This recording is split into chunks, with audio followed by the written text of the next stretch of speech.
The subtle art of not giving AFC के लेखक mark Manson की ऐसी किताब है जिसे दुनिया भर में बहुत पसंद किया गया है। दोस्तों, ये दुनिया ऐसे सेल्फ हेल्प गुरुओं से भरी पड़ी है जो कहते हैं कि हमें परफेक्शन और पॉजिटिविटी का पीछा करना चाहिए। हमें लगातार ये बात बताई जाती है कि हमें खुद पर विश्वास करना चाहिए, अपने सपनों को फॉलो करना चाहिए और कभी भी हार नहीं माननी चाहिए। क्या कभी आपने सोचा है कि ऐसा भी हो सकता है कि ये सब बातें फायदे से ज्यादा आपको नुकसान पहुंचा रही हों? The subtle art of not giving AFC के इन सब बातों का उत्तर देती है। बुक के author mark Manson traditional self help के तरीकों को चुनौती देते हैं और हर समय खुशी या सकारात्मकता का पीछे करने और अपने नेगेटिव इमोशंस को दबाने के नुकसान के बारे में हमें बताते हैं। वो कहते हैं कि हमारा फोकस हमेशा सकारात्मक रहने के बजाय ऐसी चीजों पर होना चाहिए जो वास्तव में महत्वपूर्ण है। अपने जीवन में दुख, दर्द, असफलता और इम्परफेक्शन जैसी चीजों को एक्सेप्ट करके हम अपने जीवन को और अधिक संतुष्ट बना सकते हैं। ऐसी दुनिया में जहां हमें निरंतर प्रयास करने के लिए कहा जाता है, ये बुक हमें सिखाती है कि कभी कभी सबसे महत्वपूर्ण बात जाने देना है। तो आइए शुरू करते हैं the subtle art of not giving AFC के summary in Hindi. Chapter 1, don't try, कोशिश मत करिए। The desire for more positive experience is itself a negative experience and paradoxically the acceptance of one's negative experience is itself a positive experience. अधिक सकारात्मक अनुभव की इच्छा अपने आप में एक नकारात्मक अनुभव है और विरोधाभासी रूप से किसी के नकारात्मक अनुभव को स्वीकार करना अपने आप में एक सकारात्मक अनुभव है। Feedback loop from hello. Book के शुरुआती चैप्टर में ऑथर हमें फीडबैक लूप फ्रॉम हेल के बारे में बताते हैं, जो कि नेगेटिव विचारों और इमोशंस का ऐसा दुष्चक्र है जो लोगों को हताशा और नाखुशी की स्थिति में फंसा सकता है। इसकी शुरुआत किसी बाहरी घटना या स्थिति से होती है जो चिंता, उदासी या क्रोध जैसी नकारात्मक भावना को जन्म देती है। इस भावना के जवाब में हम नकारात्मक विचारों या बिहेवियर में एंगेज हो सकते हैं, जैसे कि समस्या पर ध्यान देना, अपनी पुरानी गलतियों पर चिंतन करना या स्थिति से पूरी तरह से बचना। ऑथर का मानना है कि ये नकारात्मक विचार और व्यवहार केवल नकारात्मकता को बढ़ाने का काम करते हैं, जिससे एक ऐसा दुष्चक्र बनता है जिससे बच पाना मुश्किल हो सकता है। इससे कैसे बचें? फीडबैक लूप फ्रॉम हेल से बचने का सबसे आसान तरीका यह है कि ऐसी चीजों को कंट्रोल करने की कोशिश न की जाए जो हमारे कंट्रोल से बाहर है और सच्चाई को एक्सेप्ट किया जाए। इसका मतलब यह स्वीकार करना है कि नकारात्मक भावनाएं जीवन का स्वाभाविक हिस्सा है और हम हमेशा उनसे बच नहीं सकते हैं।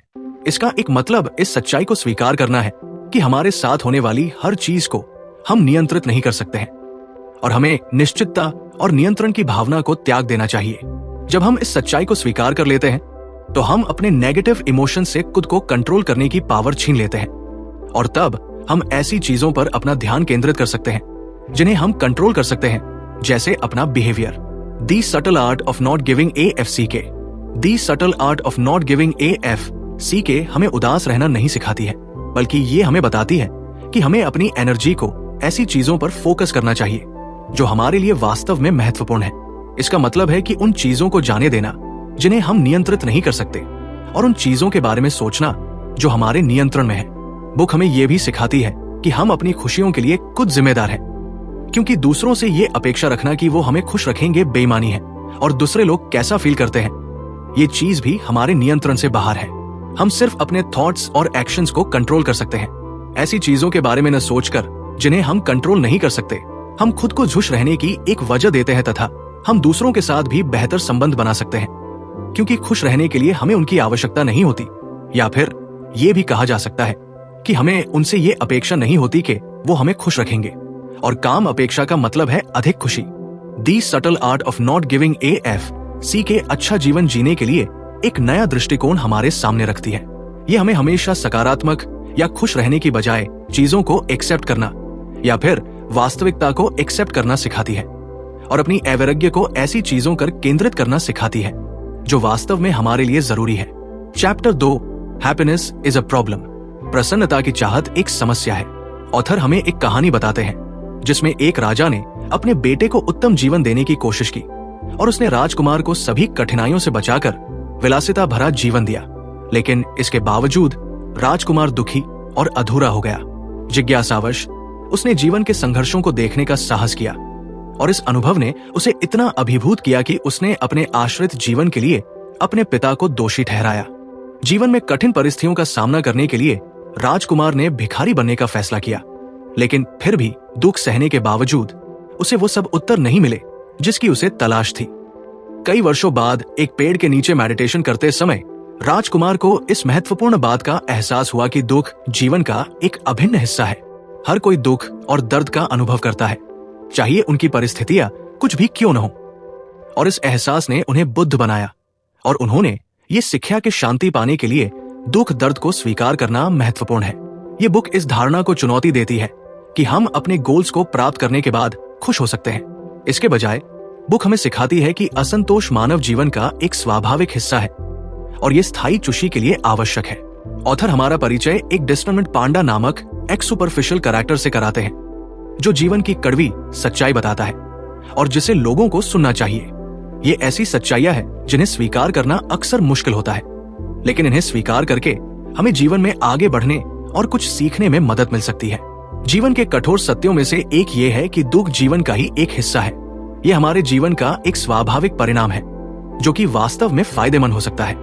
दर्द हमें सिखाता है कि किस चीज पर ध्यान देना चाहिए और भविष्य में वही गलतियां करने से बचने में हमारी मदद करता है। एक और सच्चाई ये है कि समस्याएं कभी खत्म नहीं होती, हमेशा नई चुनौतियों का सामना करना पड़ेगा, लेकिन हम उनसे स्वस्थ तरीके से निपटना सीख सकते हैं। अंत में डिस्परमेंट पांडा हमें याद दिलाता है कि अच्छी समस्याओं से भरे जीवन में आशा रखना महत्वपूर्ण है।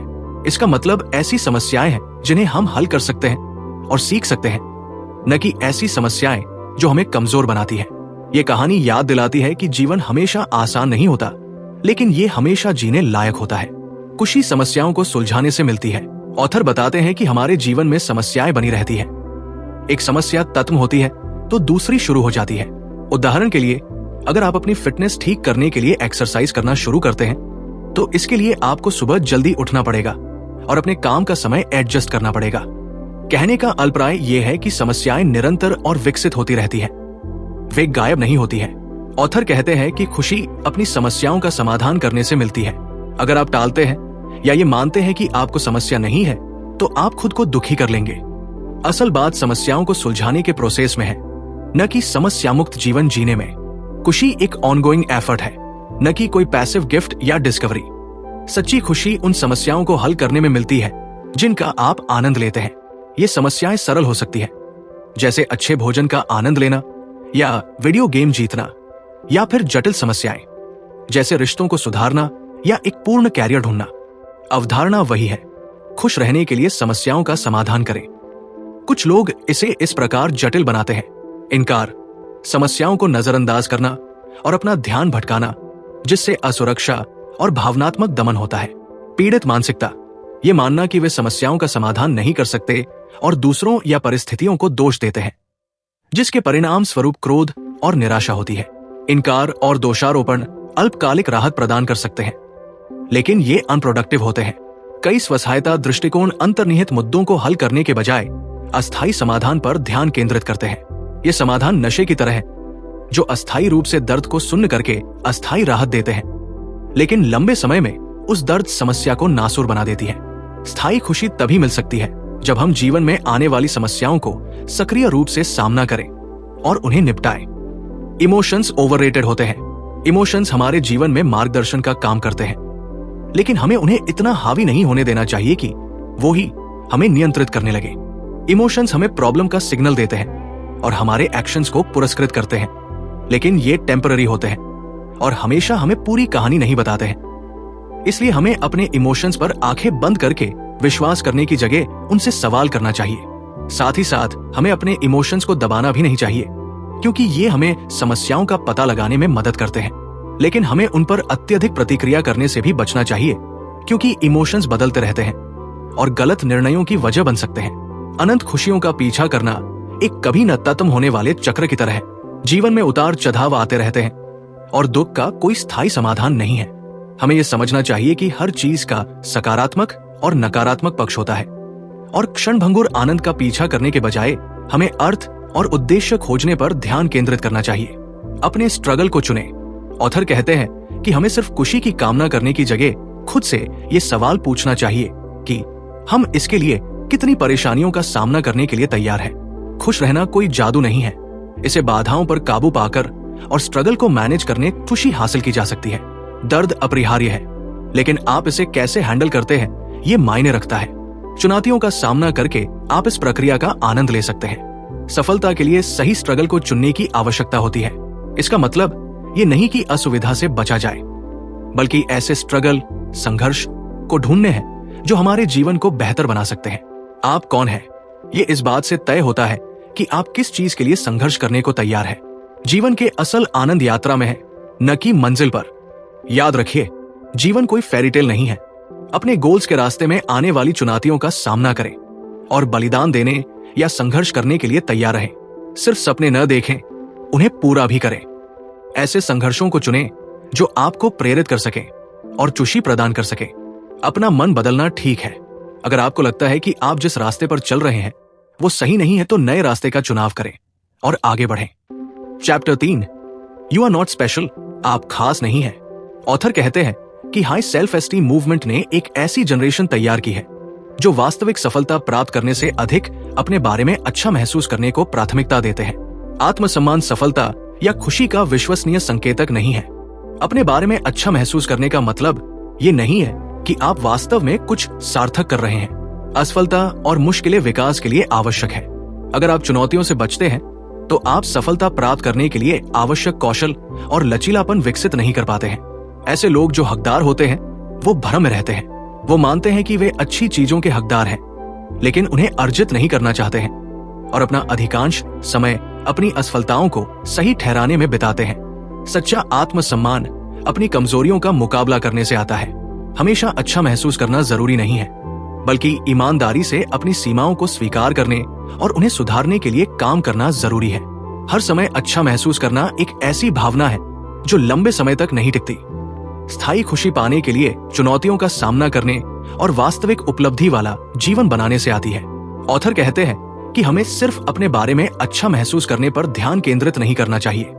इसके बजाय अपने कौशल को विकसित करने, कड़ी मेहनत करने और अपनी चुनौतियों का डटकर सामना करने पर ध्यान केंद्रित करना चाहिए।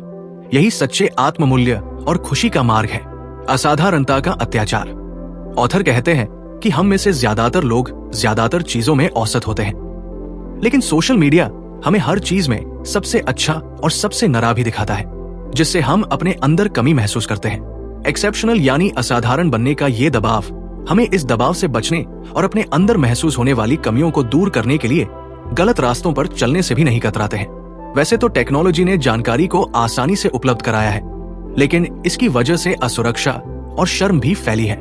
इसलिए ये याद रखें कि औसत होना साधारण बात है और इसमें शर्म महसूस करने जैसी कोई बात नहीं है।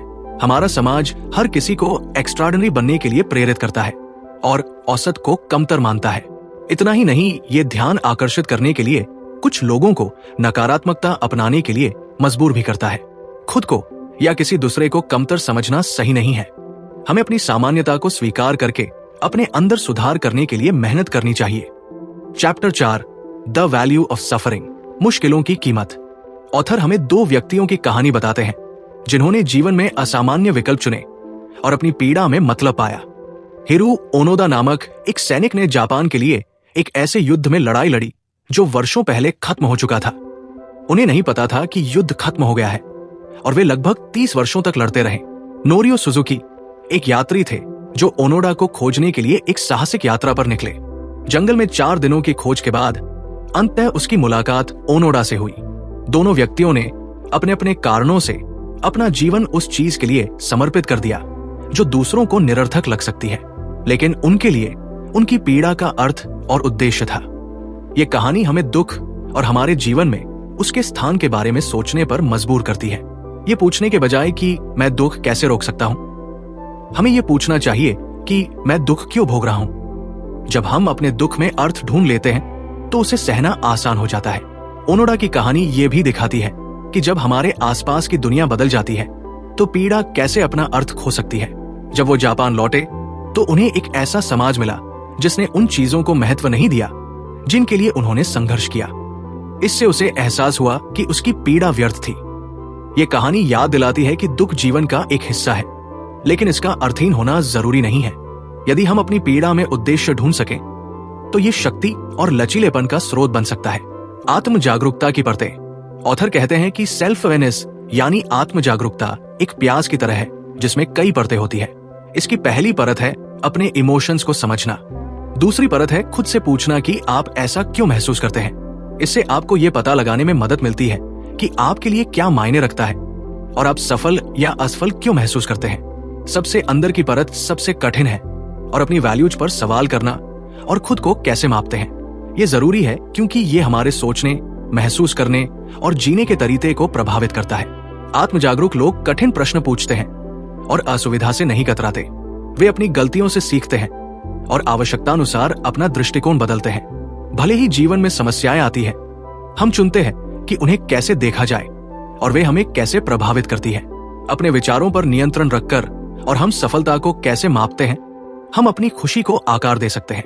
The subtle art of not giving AF के समरी इन हिंदी के इस चैप्टर में ऑथर हमें बताते हैं कि सफलता और असफलता को मापने के लोगों के अपने अलग अलग पैमाने होते हैं। इस बात को समझाने के लिए वो डेव मुस्टेन नामक एक प्रतिभाशाली गिटार वादक का उदाहरण देते हैं जिन्हें फेमस बंद मेटालिका से बाहर निकाल दिया गया था और उसके बाद उन्होंने अपना खुद का बंद मेगाडेथ शुरू किया जो कि सफल भी हुआ। लेकिन डेव ने उसे कभी सफल नहीं समझा क्योंकि वो मेटालिका जितना बड़ा नहीं था। कुछ लोग डेव मुस्टेन की तरह अपनी तुलना दूसरों से करते हैं और अगर वे सर्वश्रेष्ठ नहीं हुए तो वो खुद को विफल समझने लगते हैं। कुछ अन्य लोग ऑथर मार्क मैनसन की तरह सफलता को अलग तरह से मापते हैं, जैसे एक अच्छी नौकरी या सुखी परिवार से। ऑथर एक अन्य व्यक्ति पेट बेस्ट का उदाहरण देते हैं जिन्हें मशहूर बंद बीटल से निकाल दिया गया था। शुरू में तो उन्होंने थोड़ा स्ट्रगल किया लेकिन आखिरकार उन्हें अपने परिवार और साधारण जीवन में खुशी मिली। इन उदाहरणों से पता चलता है कि सफलता को मापने के कुछ तरीके दूसरों की तुलना में बेहतर हैं।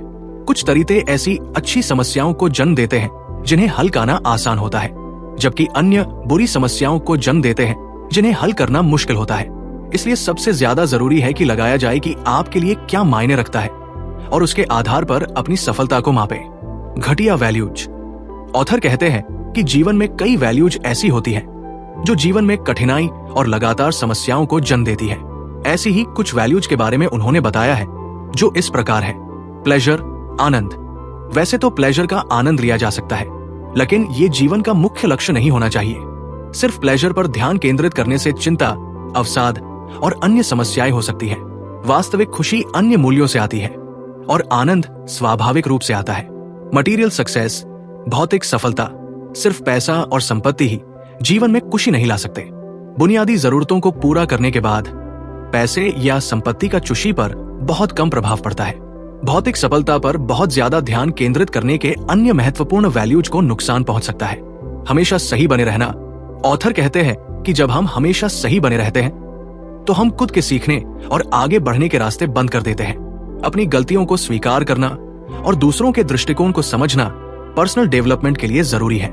सकारात्मक रहना, लगातार और हर परिस्थिति में सकारात्मक बने रहना भी ठीक नहीं है। नकारात्मक भावनाएं जीवन का एक सामान्य हिस्सा है और उन्हें नजरअंदाज नहीं किया जाना चाहिए। नकारात्मक भावनाओं को दबाने से भावनात्मक समस्याएं पैदा हो सकती है। सार्थक गतिविधियां, चुनौतीपूर्ण लक्ष्यों को पूरा करना और संघर्षों पर काबू पाना तत्काल खुशी या आराम पाने की तुलना में अधिक आनंददायक हो सकती है। ऐसी गतिविधियों में अक्सर दर्द और संघर्ष शामिल होता है और ये एक सार्थक और पूर्ण जीवन जीने में मदद करती है। दोस्तों, इसलिए ये आवश्यक है कि हम अपनी सफलता को मापने के लिए सही वैल्यूज, मूल्यों और मैट्रिक्स का चयन करें। जब हम सार्थक वैल्यूज पर ध्यान केंद्रित करेंगे तो खुशी और पॉजिटिव एक्सपीरियंस जीवन में स्वाभाविक रूप से आएंगे। अच्छी और बुरी वैल्यूज, मूल्य। चैप्टर 1 अंत में ऑथर हमें अच्छी और बुरी वैल्यूज के बीच के अंतर को समझाते हैं और ऐसी वैल्यूज अपनाने के लिए कहते हैं जो हमारे लिए हितकारी हो। अच्छे मूल्य वास्तविकता पर आधारित, सत्य पर आधारित और वास्तविक दुनिया को प्रतिबिंबित करता है। सामाजिक रूप से रचनात्मक, दूसरों को लाभ पहुंचाने वाली और समाज की भलाई में योगदान देने वाली। तत्काल और नियंत्रणीय, वर्तमान क्षण में प्राप्त करने योग्य और आपके नियंत्रण में। उदाहरण, ईमानदारी, इनोवेशन, आत्मसम्मान, जिज्ञासा, दान, विनम्रता, रचनात्मकता। शराब वैल्यूज, अंधविश्वास, अतार्किक, विश्वास या भाग्य पर आधारित। सामाजिक रूप से नुकसानदायक, दूसरों को नुकसान पहुंचाने वाली और समाज पर नकारात्मक प्रभाव डालने वाली, तत्काल या नियंत्रणीय नहीं, ऐसे बाहरी कारणों पर निर्भर जो आपके नियंत्रण से बाहर हो। उदाहरण हेरफेरी, निरंतर अपनी ओर ध्यान आकर्षित करना, लोकप्रियता का जुनून, पैसों का दीवानापन, दूसरों को नुकसान पहुंचाना। Chapter 5, you are always choosing, आप हमेशा चुन रहे हैं। कल्पना कीजिए कि कोई आपको मैराथन दौड़ने के लिए मजबूर करता है। आमतौर पर लोगों के लिए मैराथन दौड़ना संभव नहीं है, इसलिए यह परेशान करने वाला हो सकता है। अब कल्पना कीजिए कि आप अच्छी तरह ट्रेनिंग के बाद मैराथन दौड़ने का फैसला करते हैं। ये आपके लिए एक प्राउड मोमेंट हो सकता है, परंतु ध्यान देने योग्य बात यह है कि समान दूरी, मैराथन की दूरी, समान प्रयास, लेकिन अपनी पसंद के साथ धारणा बदल जाती है। जब हम चीजों पर अपना कंट्रोल महसूस करते हैं और अपनी चुनौतियों को चुनते हैं तो वे सशक्त अवसर बन जाती है। वहीं दूसरी ओर जब समस्याएं हम पर थोपी जाती हैं तो हम असहाय और दुखी महसूस करते हैं। इसलिए अगर आप किसी दुविधा में फंसा हुआ महसूस कर रहे हैं तो ये याद रखिए कि आपके पास अपना दृष्टिकोण चुनने और अपनी चुनौतियों की जिम्मेदारी लेने की शक्ति है। ऐसा करके आप अपनी शक्ति से समस्याओं को सफलता में तब्दील कर लेते हैं। द चॉइस, ऑथर हमें विलियम जेम्स के बारे में बताते हैं, जिन्होंने अपनी समृद्ध पृष्ठभूमि के बावजूद लगातार चुनौतियों का सामना किया। कभी स्वास्थ्य संबंधी समस्याएं, कभी पारिवारिक और कभी करियर में विफलता। इस सब से वो निराशा की इस हद तक पहुंच गए कि वो आत्महत्या के बारे में सोचने लगे। फिर उन्होंने जीवन बदलने वाला निर्णय लिया। परिस्थितियों की परवाह किए बिना अपने जीवन की हर चीज की पूरी जिम्मेदारी लेते हुए उन्होंने 1 साल का प्रयोग शुरू किया। परिप्रेक्ष्य में इस बदलाव ने परिवर्तन को जन्म दिया। अपने संघर्षों की वजह से जेम्स अमेरिकी मनोविज्ञान में एक प्रसिद्ध व्यक्ति बन गए। उन्होंने शिक्षण, लेखन और पारिवारिक जीवन में सफलता हासिल की। ऑथर विलियम जेम्स के उदाहरण के माध्यम से ये संदेश देते हैं कि हम बाहरी कारण चाहे जो भी हो, हम सभी अपने जीवन के लिए खुद जिम्मेदार हैं। हम घटनाओं को इंटरप्रेट करने और उन पर रेस्पॉन्ड करने के तरीके से अपने अनुभवों को आकार देते हैं। यहाँ तक कि जब हम अपने जीवन में काफी निराश और शक्तिहीन महसूस करते हैं, तब भी हमारे पास अपना दृष्टिकोण और अपने एक्शंस को चुनने की शक्ति होती है। ये एक ऐसी जिम्मेदारी है जिसे हम अक्सर पहचान नहीं पाते, लेकिन इसमें हमारे जीवन को बदलने की क्षमता होती है। बुक के इस सेक्शन में ऑथर कॉन्शियस चॉइस के महत्व पर प्रकाश डालते हैं और कहते हैं कि हम चुनते हैं कि हमारे लिए क्या मायने रखता है, हम घटनाओं को कैसे इंटरप्रेट करते हैं और कैसे मूल्य हमारे जीवन के मार्गदर्शन करते हैं। अच्छी चॉइस एक बेहतर और खुशहाल जीवन जीने में हमारी मदद करती है। उत्तरदायित्व, दोष, भ्रांति। ऑथर बुक के इस सेक्शन में हमें जिम्मेदारी, रिस्पॉन्सिबिलिटी और दोष, ब्लेम के बारे में बताते हैं और कहते हैं कि लोग अक्सर इन दोनों को लेकर भ्रमित रहते हैं। इन दोनों के बीच के अंतर को समझाने के लिए ऑथर कहते हियम की गलती अतीत में हुई चीजों के बारे में है, जबकि जिम्मेदारी वर्तमान में हमारे द्वारा चुने गए विकल्पों के बारे में है। इस सेक्शन का मुख्य संदेश ये है कि हमें जिम्मेदारी लेनी चाहिए, यहाँ तक कि उन चीजों के लिए भी जिनमें हमारी गलती है। ऐसा करने से हमें अपने जीवन पर अधिक नियंत्रण मिलता है और समस्याओं को हल करने में मदद मिलती है। जिम्मेदारी का मतलब दूसरों पर उंगलियां उठाना नहीं है, इसका मतलब है चार्ज लेना। साथ ही साथ इसका मतलब ये भी है कि अपनी समस्याओं से सीखा जाए और चीजों को बेहतर बनाया जाए। अपनी पसंद की जिम्मेदारी लेकर हम अपनी स्थिति को बदल सकते हैं। ऑथर एक ऐसे व्यक्ति का उदाहरण देते हैं जिसने अपनी डेटिंग संबंधित समस्याओं के लिए अपनी हाइट को दोष दिया। इसी वजह से वो और कोई एक्शन नहीं ले पाए तथा अपने डेटिंग जीवन को बेहतर नहीं बना पाए। लेकिन जिम्मेदारी हमें सिखाती है कि हम ऐसी चीजों पर ध्यान केंद्रित करें जिन्हें हम नियंत्रित कर सकते हैं, जैसे हमारी वैल्यूज और एक्शंस। ऑथर ये भी कहते हैं कि जिम्मेदारी एक ऑनगोइंग प्रोसेस है। ये सिर्फ 1-2 दिन की बात नहीं है। ये उन विकल्पों के बारे में है जिन्हें हम रोज चुनते हैं। हम चुनते हैं कि चीजों को कैसे देखें, उन पर कैसे रिएक्ट करें और उन्हें कितना महत्व दें। इन विकल्पों की जिम्मेदारी लेकर हम अपने इच्छित जीवन के निर्माण के लिए खुद को सशक्त बनाते हैं। अंततः ये सेक्शन हमें इस बात पर पुनर्विचार करने के लिए प्रोत्साहित करता है कि हम जिम्मेदारी के प्रति कैसे दृष्टिकोण रखते हैं। जिम्मेदारी लेने का मतलब दोषारोपण करना नहीं है, बल्कि इसका मतलब है ओनरशिप यानी स्वामित्व लेना और इसे विकास और सुधार के लिए एक उपकरण के रूप में उपयोग करना। त्रासदी पर प्रतिक्रिया। ऑथर कहते हैं कि जीवन में जब कोई बुरी चीज होती है, लेकिन हमारे पास ये चॉइस होती है कि हम उन पर कैसे रिएक्ट करते हैं। अगर किसी के साथ कोई त्रासदी होती है, तब भी हम प्रतिक्रिया देने का तरीका चुन सकते हैं। हो सकता है कि बुरी चीज के लिए हम दोषी न हों, लेकिन उस बुरी चीज के बाद हम कैसा महसूस करते हैं और कैसे एक्ट करते हैं, इसके लिए हम जिम्मेदार हैं। ऑथर एक अन्य उदाहरण देते हुए बताते हैं कि एक बार वो पर्सनल रिस्पॉन्सिबिलिटी के बारे में बात कर रहे थे, जिस पर एक व्यक्ति जिसने कार एक्सीडेंट में अपने बेटे को खो दिया था गुस्सा हो गया। वो कहते हैं कि ये सही है कि वो व्यक्ति बहुत दुख में था, लेकिन इसके बावजूद उसके पास ये चॉइस थी कि वो कैसे रिएक्ट करे। हमारे गुस्सा और बहस करना चुन सकते हैं, या फिर हम चीजों से सीखकर जीवन में आगे बढ़ सकते हैं। ऑथर कहते हैं कि उन्होंने उस व्यक्ति के गुस्से से सीखा और एक अच्छे राइटर बने। हम हमेशा होने वाली बुरी चीजों को ठीक नहीं कर सकते, लेकिन हम ये चुन सकते हैं कि कैसे प्रतिक्रिया देनी है। जिम्मेदारी लेना ही सब कुछ है। जेनेटिक्स और चॉइसेस से सबक। 2013 में बीबीसी ने ऑब्सेसिव कंपल्सिव डिसऑर्डर OCD से पीड़ित टीनेजर्स पर एक डॉक्यूमेंट्री बनाई, जिसमें उन्होंने उन टीनेजर्स की चुनौतियों और उपचार के बारे में दिखाया। OCD एक प्रकार का जेनेटिक डिसऑर्डर है जिसे ठीक नहीं किया जा सकता, सिर्फ मैनेज किया जा सकता है। और यह तभी संभव है जब हम तर्कहीन मूल्यों की पहचान करें और स्वस्थ मूल्यों को प्राथमिकता दें। खामियों को स्वीकार करना। उन टीनेजर्स ने अपनी खामियों को स्वीकार करना सीखा, और ये सीखा ही इम्परफेक्ट होना कोई गलत बात नहीं है। किसी ने अपने डर का सामना किया, और इसी तरह हर किसी ने अपने इम्परफेक्शंस को एक आम बात की तरह स्वीकार करना सीखा। तर्कसंगत मूल्यों का चयन। तर्कसंगत मूल्यों पर ध्यान केंद्रित करते हुए किशोरों ने सामान्य सामाजिक जीवन, भावनात्मक रूप से बेहतर बनने और दर्दनाक एपिसोड से मुक्ति का प्रयास किया। Intensive desensitisation. अभ्यास के माध्यम से पैनिक अटैक्स का और आंसुओं का सामना करते हुए उन्होंने अपने मूल्यों को अपनाया, और इससे उन्हें बेहतर परिणाम देखने को मिले। विकल्पों की जिम्मेदारी। जिंदगी के दिन ताश के पत्तों की तरह होते हैं, जिनमें से कुछ पत्ते अच्छे होते हैं और कुछ बुरे। पोकर से हम ये सीख सकते हैं कि भाग्य अपनी जगह है, लेकिन हमारी चॉइसेस लॉन्ग टर्म परिणाम निर्धारित करती है।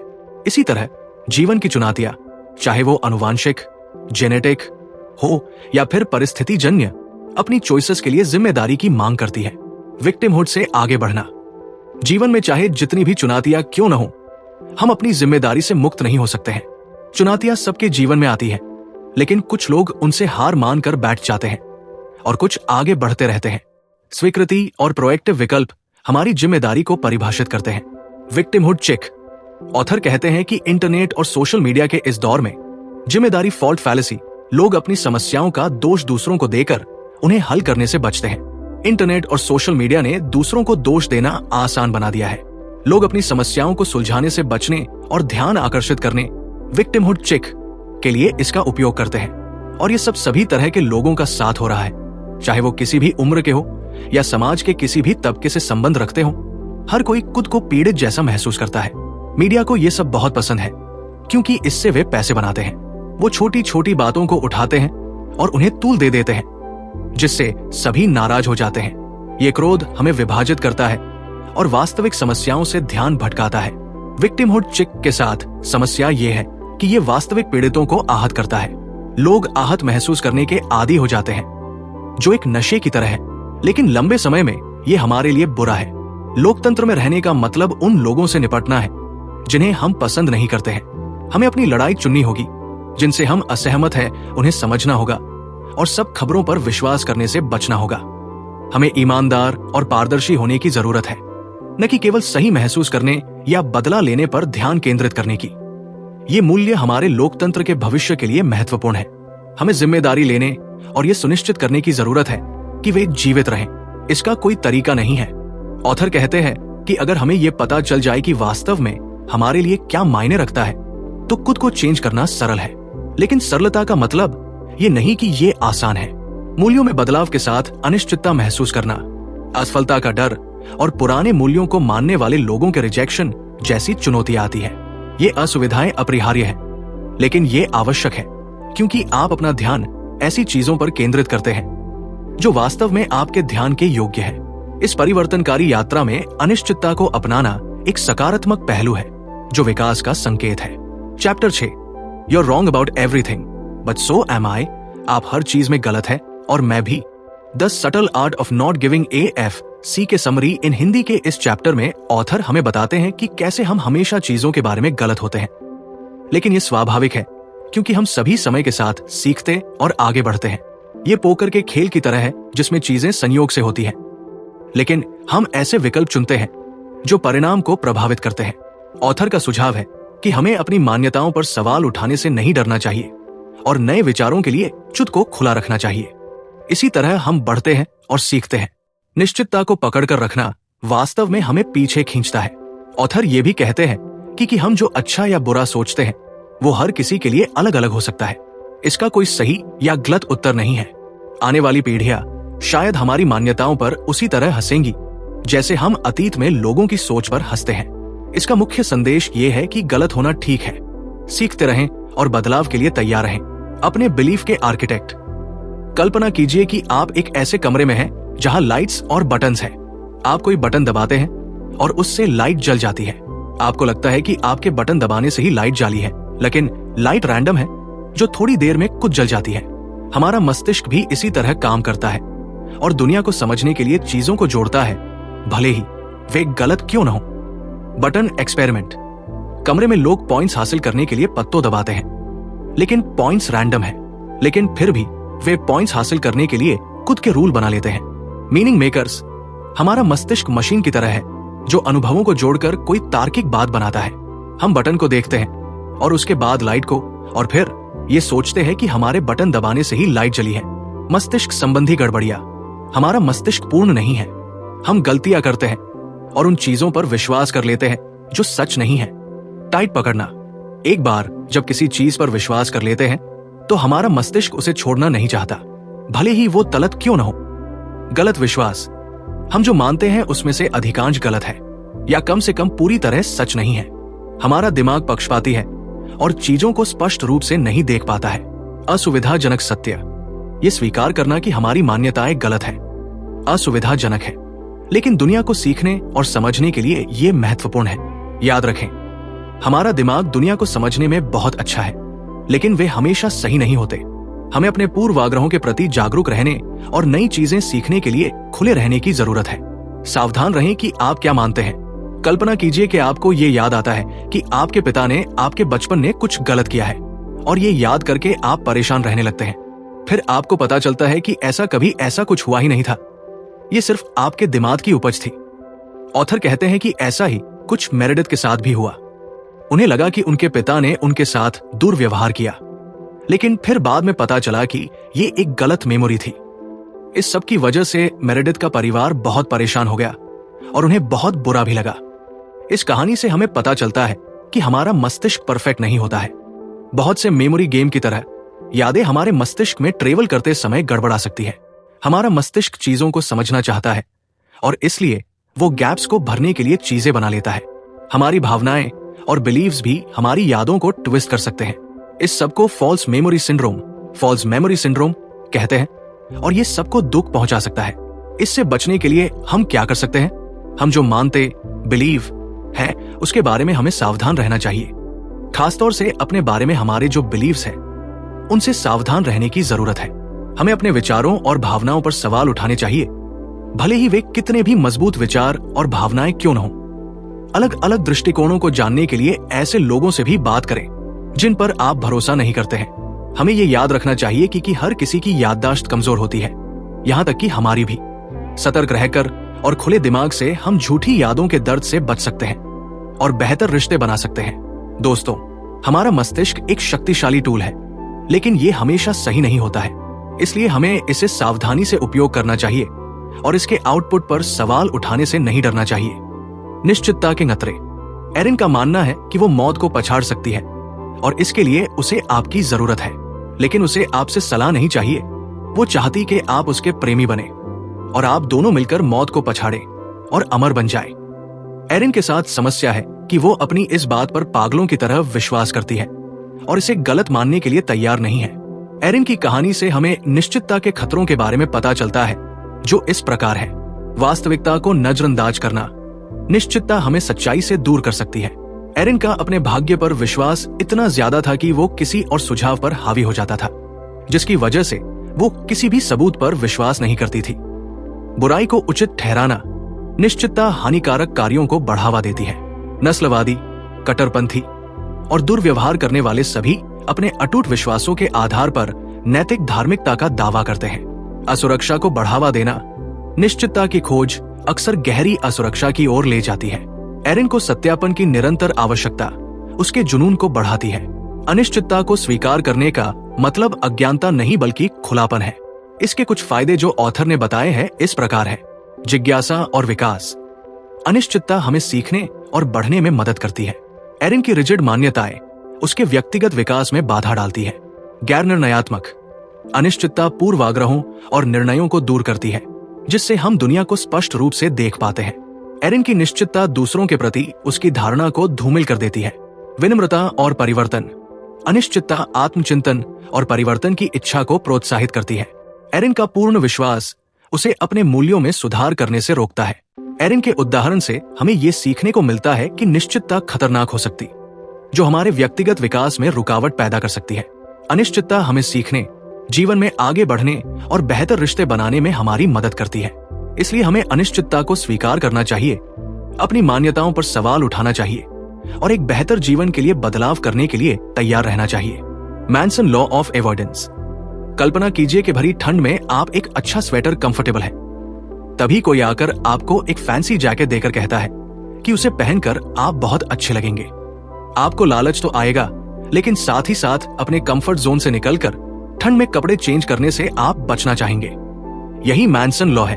कोई चीज आपकी सेल्फ इमेज को जितना ज्यादा चैलेंज करती है, आप उसे उतना ही ज्यादा अवॉइड करते हैं। परिवर्तन डरावना होता है। सफलता या रोमांच जैसी अच्छी चीजें भी आपकी पहचान को खतरे में डाल सकती है। हम आराम, कंफर्ट से चिपके रहते हैं। हम एक असफल कलाकार होने का जोखिम उठाने के बजाय एक शून्य कलाकार बनना पसंद करेंगे। मूल्य पिंजरे बन जाते हैं। हम अपनी मान्यताओं को कायम रखने को प्राथमिकता देते हैं, भले ही वे हमें सीमित क्यों न करती हों। स्वयं को जानना आपको फंसा सकता है। किसी रिजिड आत्म परिभाषा में न फंसे, खुले और विनम्र रहें, विकास को अपनाएं और स्वीकार करें कि आप हमेशा विकसित हो रहे हैं। याद रखें, अपने आराम क्षेत्र को अपने ऊपर हावी न होने दें। अज्ञात को गले लगाओ और ये ढूंढते रहिए कि आप कौन बन सकते हो। Kill yourself. ये टाइटल सुनने में थोड़ा अटपटा लग सकता है, लेकिन इसका मैसेज ये है कि अपनी आत्मछवि को त्याग कर साधारण को अपनाया जाए। बौद्ध धर्म सिखाता है कि अपने स्वयं, अपने विचारों, भावनाओं और उपलब्धियों से चिपके रहकर आप एक ट्रैप में फंस जाते हैं। ये एक ऐसा भरी भरकम कवच पहनने जैसा है जिसे पहनकर आप ठीक से चल फिर नहीं सकते। ठीक उसी तरह अपने स्वयं से छिपकर आप वास्तव में अपना जीवन नहीं जी सकते हैं। लेकिन अच्छी खबर यह है कि आपकी समस्याएं बिल्कुल सामान्य हैं। हमें से अधिकांश लोग अपने बारे में चिंतित, असुरक्षित और अनिश्चित महसूस करते हैं। अपने मुद्दों को यूनिक और स्पेशल समझना छोड़ना होगा। लेकिन इसके साथ बुरी खबर यह है कि अपनी सेल्फ इमेज, आत्मछवि को जाने देना काफी मुश्किल है। ये किसी नशे को छोड़ने जैसा है। इसके लिए ऑथर ने कुछ सुझाव दिए हैं जो इस प्रकार है। खुद को फैंसी टाइटल से परिभाषित करना बंद करें। अपनी पहचान को जितना हो सके सरल रखें। फ्रेंड, पार्टनर, स्टूडेंट या क्रिएटर इत्यादि। आपकी पहचान जितनी व्यापक होगी, आपको दुनिया से उतना ही कम खतरा महसूस होगा। अपने और अपनी विशिष्टता के बारे में भव्य विचार त्यागें। स्वीकार करें कि आप भी हमें से अधिकांश की तरह सामान्य हैं। इस सब का मतलब यही नहीं कि है कि आप अपने सपनों को त्याग दें या अपनी समस्याओं को नजरअंदाज कर दें। इसका मतलब है जीवन को अधिक शांत और खुले मन से जीना। अपने बारे में थोड़ा कम आश्वस्त कैसे रहें? ऑथर कहते हैं कि खुद पर संदेह करना वास्तव में अच्छा हो सकता है। ऐसा करके हम निश्चितता पर अपने विश्वास को कम कर सकते हैं और अपने आगे बढ़ने के रास्ते को खोल सकते हैं। ऑथर ने हमें खुद से 3 प्रश्न पूछने की सलाह दी है। आइए नजर डालते हैं इन प्रश्नों पर। 1. अगर आप गलत हैं तो क्या होगा? किसी ऐसे दोस्त या सिचुएशन की कल्पना कीजिए जहां आप अपने बारे में अत्यधिक आश्वस्त हो। अब इस संभावना की कल्पना करें कि आपसे गलती हो सकती है। हो सकता है कि आपके दोस्त की फाइनेंशियल सिचुएशन उतनी अच्छी न हो जितनी आपको लगती है, या हो सकता है कि आपकी राय समय के साथ कमजोर होती गई हो। हो सकता है शायद जैसी चीजों को एक्सप्लोर करना ठीक है। इससे आपसी समझ पैदा होती है और अपने रिश्तों को भी बेहतर बनाने में मदद मिलती है। 2. आपके गलत होने का क्या मतलब है? गलत होने के परिणामों की कल्पना करें। क्या ये एक डिजास्टर की तरह भयावह होगा, या क्या ये वास्तव में किसी सकारात्मक चीज की ओर ले जा सकता है, जैसे चीजों को अलग तरह से देखना या किसी के साथ सुधार करना? बिना घबराए संभावनाओं पर विचार करें। 3. क्या गलत होना आपके और दूसरों के लिए आपकी वर्तमान समस्या से बेहतर या बदतर समस्या पैदा करेगा? कभी कभी हमारी दृढ़ मान्यताएं दूसरों को चोट पहुंचा सकती है। अपने आप से पूछें कि क्या एक कदम पीछे हटने और अनिश्चितता को अपनाने से वास्तव में स्थिति आसान हो सकती है? याद रखें, आत्मचिंतन और समझ का कठिन रास्ता चुनने से स्वस्थ संबंध बन सकते हैं और आप अधिक खुश रह सकते हैं। खुद से सवाल पूछने से न डरें। ऐसा करके आप अपने दिल और दिमाग को आगे बढ़ने के लिए खोलते हैं। तो अगली बार जब किसी चीज को लेकर अत्यधिक आश्वस्त महसूस करें तो थोड़ी देर रुककर हो सकता है शायद वाले सवाल पूछें और इन सवालों के जवाब आपको हैरान कर सकते हैं। Chapter 7, failure is the way forward. असफलता ही आगे का रास्ता है। कल्पना कीजिए कि आप ऐसे समय में कॉलेज से पास आउट होते हैं जब मार्केट में नौकरियों की कमी है, आपकी सारी सेविंग्स समाप्त हो जाती है और आप बहुत परेशानी में हैं। ये थोड़ा पीड़ादायक लग सकता है, लेकिन हो सकता है कि ये शुरुआती असफलता आपके साथ अब तक हुई सबसे अच्छी चीज हो सकती है। ऑथर का कहना है कि रॉक बॉटम एक बहुत ही सॉलिड लॉन्च पैड है। चूंकि आप सबसे बुरा देख चुके हैं, इसलिए बाकी कुछ भी कठिन नहीं है। फेलियर या रॉक बॉटम पर आने से आप उन चीजों को अपनाने से नहीं डरते जो पहले आपको डरावनी लगती थी, जैसे अपना खुद का व्यवसाय शुरू करना या पूरी तरह से नए रास्ते का अनुसरण करना। इन नई चीजों को अपनाने से सबसे बुरा क्या हो सकता है? आप फिर रॉक बॉटम पर आ जाएंगे, लेकिन आपको रॉक बॉटम पर पहुंचने में घबराहट नहीं होगी। लेकिन यहां एक समस्या है, और वो ये कि आप किस चीज को विफलता के रूप में देखते हैं। ये पूरी तरह आप पर निर्भर है। फेलियर रिलेटिव है। जो चीज एक व्यक्ति को फ्लॉप लगती है वो दूसरे के लिए जीत हो सकती है। ये सब इस बात पर निर्भर करता है कि आप क्या महत्व देते हैं। पैसा ही सब कुछ नहीं है। ऑथर को एहसास हुआ कि आजादी और काम अपने तरीके से करना पैसे से ज्यादा महत्वपूर्ण है। जीवन को अपने अपने नियमों से जिए। जिस नौकरी से आप नफरत करते हैं, सिर्फ इसलिए उससे समझौता न करें क्योंकि उसमें अच्छा पैसा मिलता है। अपने जुनून का पीछा करें, भले ही इसके लिए आपको कुछ समय के लिए अधिक मेहनत करनी पड़े। आपको इसका पछतावा नहीं होगा। दोस्तों, याद रखिए कि असफलता अंत नहीं है, ये सीखने और बढ़ने का मौका है। अपना रास्ता खुद चुनें और अपने सपनों का पीछा करें। Failure success paradox. ऑथर हमें पिकासो के उदाहरण के माध्यम से फेलियर सक्सेस पैराडॉक्स को समझाते हैं। पिकासो कैजुअली नैपकिन पर एक डूडल बनाते हैं जो देखने में एक चित्र लग सकता है, लेकिन उस चित्र में 60 वर्षों का अभ्यास, गलतियां और सीख शामिल है। इससे हमें पता चलता है कि किसी काम में महारत जादू से या खुद ब खुद नहीं आती, बल्कि अनगिनत छोटी छोटी असफलताओं से आती है। हमें बचपन से हर जगह फेलियर से डरना और बचना सिखाया जाता है और सक्सेस को किसी मैजिकल लाइन की तरह दर्शाया जाता है। सफलता के रास्ते में आने वाली बाधाओं को बिल्कुल नजरअंदाज कर दिया जाता है। असफलता के प्रति इस डर से हम सेफ गेम कहलते हैं और अपने कंफर्ट जोन के अंदर छिपे रहते हैं, जिससे हम कभी भी अपनी पूरी क्षमता तक नहीं पहुंच पाते हैं। लेकिन अच्छी बात यह है कि हम इस कंफर्ट जोन से बाहर निकल सकते हैं और इसके लिए हमें ऐसे मूल्य चुनने होंगे जो हमें आगे बढ़ने में मदद करें, जैसे सीखना या कुछ नया क्रिएट करना, और ऐसी बातों की परवाह न करें कि दूसरे क्या सोचेंगे। उस बच्चे की तरह सोचें जो चलना सीख रहा है। वे गिरते हैं, लड़खड़ाते हैं, लेकिन वे कोशिश करते रहते हैं। हमारे अंदर भी ऐसी ही स्पिरिट होनी चाहिए कि हम ठोकर खाकर भी आगे बढ़ते रहें। जीवन में लक्ष्य होना अच्छी बात है, लेकिन मूल्य होना जरूरी है। घर खरीदना अच्छा है, लेकिन इससे आप अपने लिए खुशियां नहीं खरीद सकते। ऐसे मूल्य चुनें जो आपको व्यस्त रखें, जैसे खुद को ईमानदारी से व्यक्त करना। पिकासो की सफलता का राज यह है कि वो फिनिश्ड प्रोडक्ट की जगह कुछ क्रिएट करने को ज्यादा पसंद करते थे। वो सृजन करने से प्यार करते थे और यही वजह है कि वो अनगिनत असफलताओं के बाद भी आगे बढ़ते गए। दोस्तों, याद रखिए कि फेलियर आपका दुश्मन नहीं है, बल्कि आपका टीचर है। उससे डरने की जगह उसे स्वीकार कीजिए। सही मूल्य चुनें और जीवन में आगे बढ़ते रहें। पेन प्रोसेस का एक हिस्सा है। ऑथर बताते हैं कि द्वितीय विश्व युद्ध में बच गए लोगों, जब एक मनोवैज्ञानिक ने रिसर्च की तो उन्होंने पाया कि वो लोग अधिक मजबूत, समझदार और मुश हो गए थे, भले ही उनका पास्ट कितना भी डरावना क्यों न रहा हो। ऐसा इसलिए हुआ क्योंकि दर्द व्यायाम की तरह हमें विकसित कर सकता है। हम जितना दर्द सहेंगे उतने ही साहसी बनेंगे।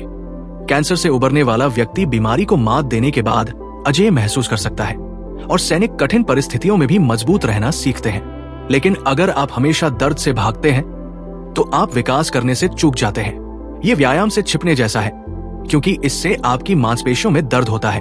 हम अक्सर ध्यान भटकाकर या सब कुछ ठीक होने का दिखावा करके दर्द से बचने की कोशिश करते हैं, लेकिन ये टूटी हुई हड्डी पर पट्टी बांधने जैसा है। इसके बजाय जब आप एक बेहतर इंसान बनने की कोशिश कर रहे हो तो उस दर्द को स्वीकार करें। ये उस जलन की तरह है जिसे आप कसरत करते समय महसूस करते हैं। ये इस बात का प्रमाण है कि आप मजबूत हो रहे हैं। Do something principle. समस्या क्या आप एक जगह अटके हुए हैं और आगे बढ़ने के लिए प्रेरित नहीं है? क्या आप ज्यादा सोचते हैं? समाधान बस कुछ भी करना शुरू करें। एक्शन लेने से ही मोटिवेशन मिलता है। इसे ऐसे समझें, मिस्टर पैकवुड की सलाह, उत्तम विचारों की प्रतीक्षा न करें, बस काम करना शुरू करें। अव्यवस्थित कार्य से भी अच्छे परिणाम मिल सकते हैं। अंतहीन loop, inspiration, motivation, action, repeat. कार्रवाई से प्रेरणा मिलती है, दूसरे तरीके से नहीं। 200 बेकार शब्द, 200 शब्द लिखने जैसे छोटे कदम भी प्रेरणा और गति दे सकते हैं। फायदे: विलंब पर काबू पाना, प्रेरणा की प्रतीक्षा करना बंद करें और छोटे छोटे काम भी शुरू कर दें। असफलता को स्वीकार करना, असफलता से डरे नहीं, इसे सीखने की प्रक्रिया में एक कदम आगे बढ़ने के रूप में देखें। नए मूल्यों को अपनाना, छोटी शुरुआत करें, अपने नए लक्ष्यों की दिशा में कार्रवाई करें और अपने कार्यों को अपने मूल्यों को आकार देने दें। Chapter 8, the importance of saying no, न कहने का महत्व, the subtle art of not giving AFC के समरी इन हिंदी के इस चैप्टर में ऑथर हमें बताते हैं कि उन्होंने खुशी की तलाश में दुनिया की यात्रा करने में 5 साल बिताए, लेकिन उन्हें इससे भी खुशी नहीं मिली। यूं तो उन्होंने कई जगहों का दौरा किया और ऑनलाइन बिजनेस भी शुरू किए, लेकिन फिर भी उन्हें कुछ कमी महसूस होती रही। फिर उन्हें एहसास हुआ कि बिना सीमाओं का फ्रीडम ही सब कुछ नहीं है। ये एक बुफे की तरह है जहां आप जो चाहे और जितना चाहे खा सकते हैं, लेकिन फिर भी आप भूखे ही रहते हैं। अपने इस अनुभव से ऑथर ने यह कंक्लूजन निकला कि आपको ऐसी चीजों को चुनना होगा जो वास्तव में आपके लिए जरूरी है और बाकी को नो कहना सीखना होगा। अपनी यात्राओं के दौरान ऑथर रहने और बात करने के विभिन्न रूप देखे और उन्होंने सीखा कि मुश्किल परिस्थितियों में ईमानदार बने रहकर आप लोगों के बीच लोकप्रिय बन सकते हैं। अंत में उन्हें एहसास हुआ कि सच्ची खुशी प्रतिबद्धता से आती है, न कि केवल एक्सप्लोरेशन से। इसका मतलब यह है कि आपको ऐसी जगहों को चुनना होगा जो मायने रखते हैं। इसके साथ ही साथ उन्होंने ये भी सीखा कि किसी एडवेंचर को करने के बजाय सार्थक संबंध बनाने से सच्ची खुशी मिलती है। ये एक सैंडविच या और कोई डिश बनाने जैसा है जिसमें आप अपने किचन में मौजूद हर किसी चीज को रेसिपी में उपयोग नहीं करते हैं, बल्कि जो चीज, मसाला इत्यादि उस डिश के लिए उपयोगी होता है, आप सिर्फ उसी को चुनते हो और बाकी को ना कह देते हो। दोस्तों, हमारा जीवन भी ऐसा ही है, इसलिए सिर्फ वह चुने जो वास्तव में आपकी आत्मा को पोषण दे और बाकी को ना कह दे। रिजेक्शन आपके जीवन को बेहतर बनाता है। ऑथर कहते हैं कि जीवन में हमेशा हक कहकर रिजेक्शन को अवॉइड करना आवश्यक नहीं है। कभी कभी न कहना भी वास्तव में आपके लिए अच्छा होता है। इसकी कुछ वजह जो ऑथर ने बताई है वो इस प्रकार है। अपनी प्राथमिकताओं को चुनना।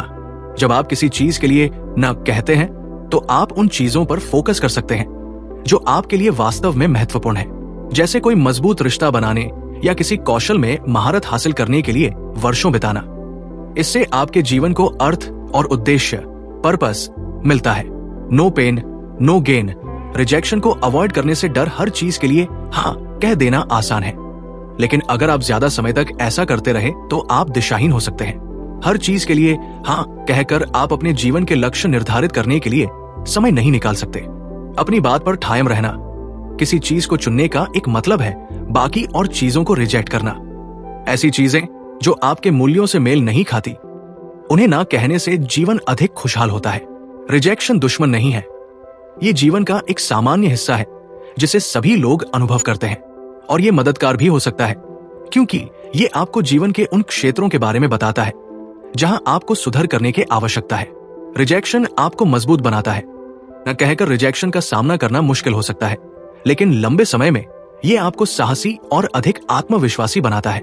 रिजेक्शन आपको मजबूत रिश्ते बनाकर ऐसा जीवन जीने में आपकी सहायता करता है जो आप जीना चाहते हैं। तो दोस्तों, रिजेक्शन से डरे नहीं और इसे जीवन के एक मूल्यवान कौशल की तरह स्वीकार करें।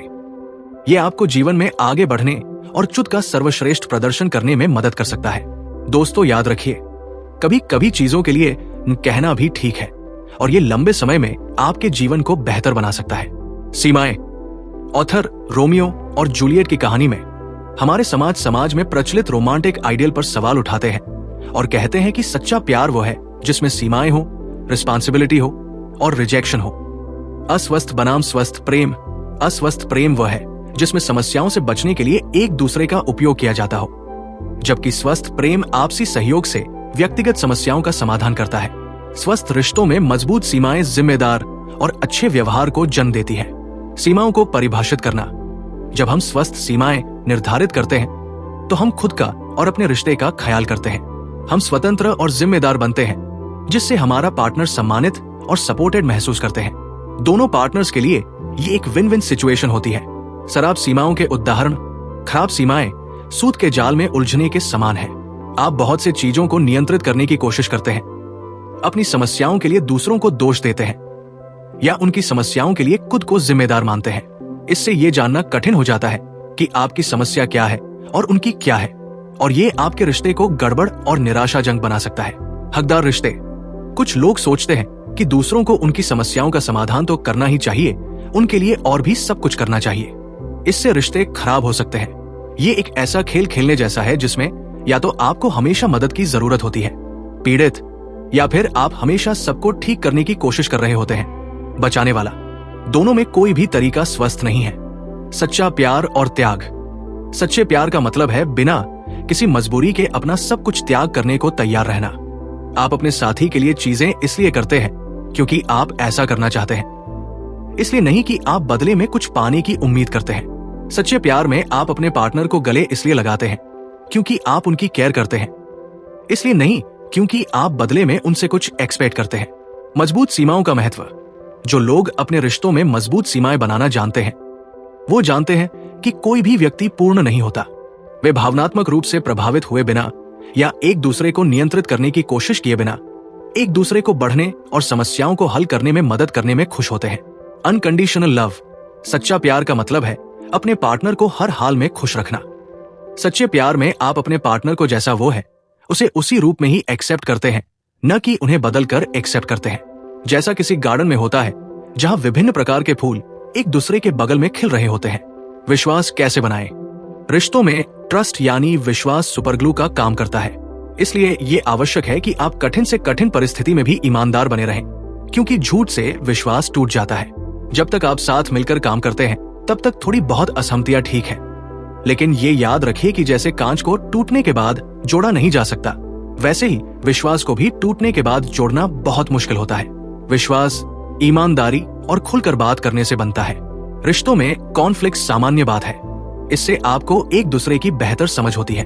धोखा विश्वास को तोड़ देता है और इसे दोबारा बनाने के लिए बहुत मेहनत करनी पड़ती है। ट्रस्ट विश्वास एक सुपरग्लू की तरह है जिसे सावधानी पूर्वक संभालना पड़ता है। प्रतिबद्धता के माध्यम से स्वतंत्रता। ऑथर कहते हैं कि अधिक ज्यादा हमेशा बेहतर नहीं होता है, और ये एक ट्रैप है। जब हम अनगिनत ऑप्शन और अनुभवों के पीछा करते हैं तो ये हमें खुशी देने की जगह दुख का कारण बन सकता है। ये कुछ सुपरमार्केट में ग्रोसरी शॉपिंग जैसा है, जहां उपलब्ध कई चीजों में से हमें कुछ चुनना होता है। जितने ज्यादा ऑप्शन होंगे उतना ज्यादा ही कंफ्यूजन भी होगा, और हम चुनने के बाद भी अपनी चॉइस को शक की ही नजरों से देखेंगे। इससे अच्छा है कम चीजों के लिए प्रतिबद्ध रहे और उन्हें सर्वोत्तम बनाए। किसी एक व्यक्ति, एक जगह, एक पैशन में इन्वेस्ट करें। इससे आपको खुश रहने में मदद मिलेगी। इसे ऐसे समझे, जब आपने पहली बार प्लेन में सफर किया होगा तो आपको बहुत अच्छा लगा होगा, लेकिन जब आपने प्लेन में अपनी 50 यात्रा की होगी तो ये एक सामान्य अनुभव होगा। आप जितना ज्यादा अनुभव करते हैं, प्रत्येक नई चीज उतनी की कम प्रभावशाली होती जाती है। यूथ के समय नए रिश्ते बनाने का शौच ठीक है, लेकिन जितना सुख और शांति आपको एक कमिटेड रिलेशनशिप में मिलेगा वो अन्यथा मिलना संभव नहीं है। एक कौशल में महारत हासिल करना एक दर्जन कौशल में महारत हासिल करने से कहीं ज्यादा बेहतर है। कमिटमेंट कोई पिंजरा नहीं है, बल्कि ये एक लॉन्च पैड है। ध्यान भटकाने वाली चीजों को नहीं कहने और जो वास्तव में मायने रखता है उस पर ध्यान केंद्रित करने से आपको निम्नलिखित लाभ मिलते हैं। अनिर्णय और FOMO से मुक्ति। जब आप ये जानते हैं कि क्या अच्छा है तो अधिक का पीछा क्यों करना है। बेहतर फोकस और स्पष्ट लक्ष्य आप अलग अलग दिशाओं में नहीं भटकते हैं, इसलिए आप जो हासिल करना चाहते हैं आसानी से हासिल कर सकते हैं। अच्छे अनुभव और बेहतर संबंध। आप ऐसे अच्छे संबंध बना सकते हैं जो आपको बेहतर अनुभव प्रदान करेंगे। दोस्तों इसलिए बुद्धिमानी से चुनें, पूरे दिल से प्रतिबद्ध हों और अपने जीवन को खिलते हुए देखें। Chapter 9 and then you die. और अंत में सब मर जाते हैं। The subtle art of not giving AF, CK summary in Hindi. Author हमें बताते हैं कि उनका एक मित्र था जोश, जिसकी एक्सीडेंट में मृत्यु हो जाती है। इस हादसे की वजह से ऑथर बहुत उदास रहने लगे और उन्हें लगने लगा कि जीवन के कोई मायने नहीं। लेकिन फिर तभी ऑथर को मृत्यु के बारे में सोचकर ये एहसास हुआ कि जीवन कितना अनमोल और कीमती है। जोश की मृत्यु ने ऑथर को बहुत कुछ सिखाया और उन्होंने अपना समय बर्बाद करना छोड़कर अपना ख्याल रखना और अपने सपनों को साकार करने के लिए मेहनत करना शुरू कर दिया। उन्होंने पढ़ाई में खूब मेहनत की, नए दोस्त बनाए और एक गर्लफ्रेंड भी बनाई। वो डरे हुए थे, लेकिन उन्होंने इस डर को खुद पर हावी नहीं होने दिया। ऑथर कहते हैं कि जोश को खोना उनके जीवन में घटित सबसे बुरी घटना थी, लेकिन इस घटना ने उन्हें बेहतरी के लिए बदल भी दिया। इससे उन्हें पता चला कि जीवन बहुत छोटा है, इसलिए हमें इसे अपने दोनों हाथों से पकड़ना चाहिए। मृत्यु डरावनी है, लेकिन ये अपने जीवन को पूरी तरह से जीने की याद भी दिलाती है। कुछ से आगे कुछ। ऑथर कहते हैं कि सिर्फ मनुष्य ही ऐसा प्राणी है जो अपने भविष्य या पिछली गलतियों पर चिंता कर सकता, और ये हमें यूनिक बनाती है। इतना ही नहीं, हम अपने और मृत्यु के बारे में भी सोच सकते हैं, और ये डरावना हो सकता है। बेकर, जो कि एक प्रोफेसर है, कहते हैं कि ये डर हमें ऐसी चीजें बनाने के लिए प्रेरित करता है जो हमारी मृत्यु के बाद भी जीवित रहती है। मनुष्य शहर बनाते हैं, किताबें, ब्लॉग लिखते हैं, परिवार का पालन पोषण करते हैं, और ये सभी एक कॉन्सेप्चुअल सेल्फ को छोड़ने के ऐसे तरीके हैं जो हमारे जाने के बाद भी जीवित रहते हैं। ये हमारे इमोर्टैलिटी प्रोजेक्ट्स। लेकिन कभी कभी ये प्रोजेक्ट्स ध्वस्त भी हो जाते हैं। लड़ाइयां या अन्य त्रासदियों की वजह से हमारी बनाई हुई कोई भी चीज कभी भी नष्ट नराब ध्वस्त हो सकती है। इस सब से हमारा अर्थ खत्म हो जाता है और के प्रकार की मानसिक बीमारी को जन्म देता है। ऐसे समय में मौत का भय, जिसे डेथ टेरर भी कहा जाता है, हमें सताने लगता है। बेकर का संदेश ये है कि अपने प्रोजेक्ट्स, अपने मूल्यों, अपने अर्थ पर सवाल उठाने से डरें। मृत्यु एक ऐसा कड़वा सच है जिसे स्वीकार करके हम झूठे लक्ष्यों का पीछा करने से बच जाते हैं। मृत्यु के सच को स्वीकार करके हम बेहतर वैल्यूज बना सकते हैं और भय मुक्त जीवन जी सकते हैं। मौत का सुखद पहलू। एक बार लेखक केप ऑसगुड होप, जिसे कभी दुनिया का सबसे दक्षिणी बिंदु माना जाता था, पर खड़े होकर मृत्यु के डर और मृत्यु का सामना करने के अनुभव के बारे में बताते हैं। ऑथर एक चट्टान के किनारे पर पहुंचते हैं, जहां समुद्र और आकाश की विशालता एक मनमोहक दृश्य बनाती है। ये जगह अपने तूफानों और चुनौतियों के लिए जाना जाता है, जो खोई हुई आशाओं का प्रतीक है। उनके मन में तरह तरह के विचार आते हैं, जिनमें से एक पुर्तगाली कहावत भी है जिसका अर्थ है जीवन के अंत तक पहुंचना। किनारे पर खड़े होकर वो जीवन की संभावनाओं और अनिश्चितताओं के बारे में सोचते हैं। मनुष्य जब किसी ऐसी जगह पहुंचता है तो डर और खतरनाक स्थिति से बचने के लिए उसका मन और मस्तिष्क वापस लौटने के लिए कहता है। लेकिन ऑथर अपने अंदर के इस डर से लड़ाई लड़के आगे बढ़े। उनके मन में अभी भी तरह तरह के विचार थे और वो सोच रहे थे कि जीवन की अनिश्चितता के बीच अपनी चॉइस की वजह से ही हम महान बनते हैं, और ये महानता सार्थक मूल्यों, किसी बड़ी चीज में योगदान देने और नश्वरता को स्वीकार करने से आती है। ऑथर कहते हैं कि नश्वरता को अपनाने से हमारा जीवन के प्रति दृष्टिकोण बदल जाता है और हम एक अधिक सार्थक जीवन जी सकते हैं। यही सब सोचते हुए ऑथर केप ऑसगुड होप से नीचे उतर जाते हैं तथा अपने जीवन के लिए ईश्वर का आभार प्रकट करते हैं। कंक्लूजन। तो दोस्तों, ये थी the subtle art of not giving AF, CK summary in Hindi. दोस्तों, ये बुक हमारे सामने जीवन जीने का एक नया दृष्टिकोण रखती है। अपनी क्षणभंगुर इच्छा का पीछा करने के बजाय बुक के ऑथर मार्क मनसन हमसे उन मूल्यों को बनाए रखने का आग्रह करते हैं जो वास्तव में मायने रखते हैं, जिनकी मदद से हम जीवन की परेशानियों और मुश्किलों का सामना कर सकते हैं। इतना ही नहीं, ऑथर हमसे अपनी ऊर्जा को वजह केंद्रित करने की भी सलाह देते हैं, जहां वो वास्तव में मायने रखती है। इस बुक से हम असुविधा को एक सीढ़ी के रूप देखना सीखते हैं, बाधा के रूप में नहीं, और ऐसी चीजों को FCK इट कहना सीखते हैं जो हमारे ध्यान के लायक नहीं है। ऐसा करके हम एक ऐसा जीवन बनाते हैं जिससे हम संतुष्टि के साथ जी सकते हैं। दोस्तों, आपको ये बुक समरी कैसी लगी हमें कमेंट करके अवश्य बताएं।